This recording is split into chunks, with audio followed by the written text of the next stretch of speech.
चूंकि उमा भारती की, शिवराज सिंह चौहान की, सबकी राजनीति में भारतीय जनता युवा मोर्चा एक बहुत महत्वपूर्ण पड़ाव है। पुराने पत्रकारों ने सिर्फ ये नहीं बताया हमें कि वी.डी. शर्मा और शिवराज जी के बीच ठीक नहीं है या ज्योतिरादित्य नहीं, उन्होंने कुछ अच्छी चीज़ें भी बताई आपके बारे में। उन्होंने बताया कि आप जब पार्टी के भाजयुमो के प्रदेश अध्यक्ष थे तो एक बहुत बड़ी आपने 1988 में यहाँ रैली की थी और पता नहीं कितनी दिशाओं से पाँव चल के 8-9 दिशाओं से लोग आए थे, एक मशाल एकता यात्रा जैसा कुछ हुआ था। ये क्या प्रसंग था? देखिए, हम लोगों ने युवा मोर्चे का मैं अध्यक्ष बना जी 88 में, और आते ही तय किया कि पूरे मध्य प्रदेश में उस समय अर्जुन सिंह जी की सरकार थी, कांग्रेस की सरकार थी, तो सरकार के खिलाफ नौजवानों को जगाया जाए। कई मुद्दे हमने निकाले, उन मुद्दों पर संघर्ष किया जाए। संघर्ष के अलग अलग तरीके होते हैं, लेकिन हमने तय किया कि प्रदेश की 8 दिशाओं से अलग अलग 8 कोने तय किए। छत्तीसगढ़ भी उस समय मध्य प्रदेश में हुआ करता था, तो 8 कोनों से लोग चलेंगे मसाल लेके पैदल। अच्छा। और महीनों चले, जैसे जगदलपुर से चले, जगदलपुर के भी आगे सुकमा से जी। तो 40 दिन में वो यात्रा यहाँ आई थी। 40 दिन बच्चे चले। अब मसाल में इतना था कि कुछ परमानेंट यात्री होते थे। कैलाश विजयवर्गीय जी मसाल के परमानेंट यात्री थे, वो भावरा से चले थे। प्रेम पांडे, ब्रिजमोहन अग्रवाल, प्रेम प्रकाश पांडे, राकेश रोटिया जी, प्रहलाद पटेल जी, नरेंद्र सिंह तोमर जी, ये पूरी टीम उस समय की है। उस समय ये नेतृत्व विकसित हुआ और पहचाना गया। तो उस समय पार्टी में भी इस बात का भरोसा नहीं था कि ये लड़के पैदल चल लेंगे, बल्कि हमको तो पहले डांट मिली कि क्या पागलपन करते हो, मसाले के कौन जाएगा, रास्ते में फेंक फांक के चल देंगे तो नाक और कट जाएगी। किसी ने कहा गौर साहब बड़े इसके खिलाफ थे। गौर साहब का मैं बहुत आदर करता हूँ, लेकिन वो बहुत खिलाफ थे। उन्होंने कहा क्या तमाशा है, ये लड़के पैदल चलेंगे, मसाला साल फेंक के भाग जाएंगे कहीं, ऐसा मत करो।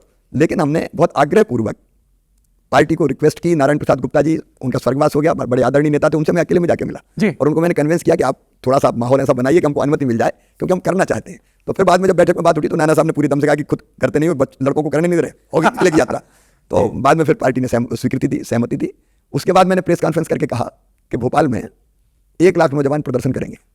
अब छोटा मोटा बयान छपता था, ज़्यादा तो छपता नहीं था।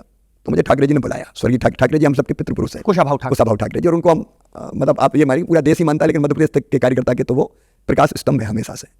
तो उनने मुझे कहा कि क्या पागलपन करते हो जी? उनका क्या हो गया भाई साहब? बोले भाई अगर 2000 आए तो 5000 बोल दो, 1 लाख कहाँ से आ जाएंगे? 1 लाख बोल रहे हो तुम, सोच समझ के बोलते हो?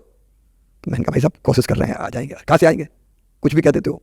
इसके पहले पार्टी ने सबसे बड़ी रैली की थी, वो हुई थी 52,000 की, तुम 1 लाख कहाँ से ले आओगे? अब मैं उस समय हाथ अपने मलता रहा और तर्क देता रहा, लेकिन किसी को भरोसा नहीं था जी, इतनी बड़ी संख्या आई थी। इतना रुचिया ठाकरे जी ने जब देखा कि लड़का मेहनत कर रहा है, तो उस समय हमारे पास गाड़ी वगैरह नहीं हुआ करती थी। तो फिर उन्होंने एक पुरानी एम्बेसडर उपलब्ध कराई कि चलो अब ये बसों से कहाँ जाएगा, तो एक एम्बेसडर कार हमको देती कि ये ले जाओ, अब इससे दौरे करो तुम। तो कार की पिछली सीट पर ही मैं सोता था।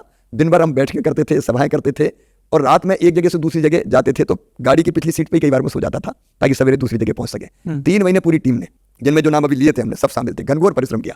और 7 अक्टूबर 88 को चारों दिशाओं से क्रांति मसाल लेके नौजवान जब आए तो प्रदेश चमत्कृत रह गया। 1,13,000 लोगों ने ऑन रिकॉर्ड गिरफ्तारी, उस समय गिरफ्तारी होती थी बाकायदा, बस में पुलिस बिठाती थी, गिरफ्तार करके ले जाती थी और बाद में लौटने का वारंट भी देती थी जहां से आए।